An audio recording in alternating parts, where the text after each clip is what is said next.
আমাদের দেশে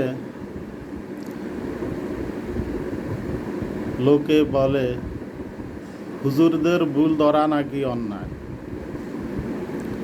আলেমদের ভুল ধরা নাকি ঠিক না।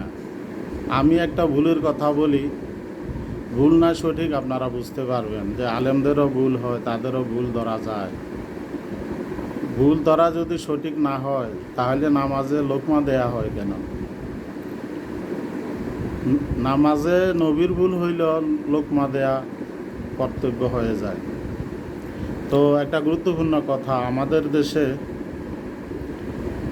অনেকেই, বিশেষ করে আলেম উলামা যারা, পীর মাশায়েখ যারা, তারা ফাতিমা রাদিয়াল্লাহু তাআলা আনহাকে মা ফাতেমা বলে থাকে। এই মা ফাতেমা বলাটা হলো অন্যায় এবং ভুল।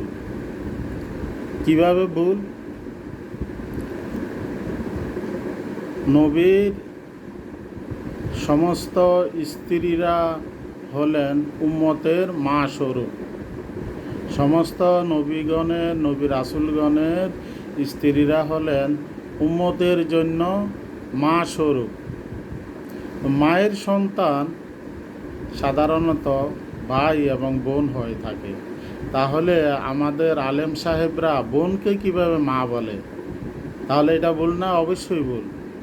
এটা শোধরাতে হবে আপনাদেরকে। আপনারা এখনও যুগ যুগ ধরে সেই 1400 বছর আগের কথা এখনও আপনারা ভুল বলেন। আলেমদের ভুল তারা সঠিক কি না এখান থেকে বুঝে নেন। আর যারা বুঝবেন না তারা কখনো বুঝবেন না, আপনারা ভুলের মধ্যে আছেন। আল্লাহ সবাইকে বুঝার তৌফিক দান করুন, আমিন।